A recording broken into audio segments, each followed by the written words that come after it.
I also worked collaboratively with several peers to create a brief that discusses guidelines for working with groups. Through research, we were able to identify multiple guidelines for adult learners working in a group environment. Some things that we considered when putting this brief together were effective group sizes for adults and how group members would be selected. We considered different roles that should be established within group work, and we determined how the group would ensure that the minority view was heard.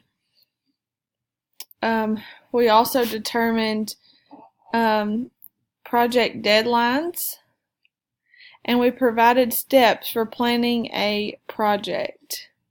We were able to define roles, responsibilities, expectations, addressed problematic behavior, and how to establish accountability throughout the brief. We used several different pieces of research to support and back up our thoughts and our findings. And again, this was done collaboratively with peers.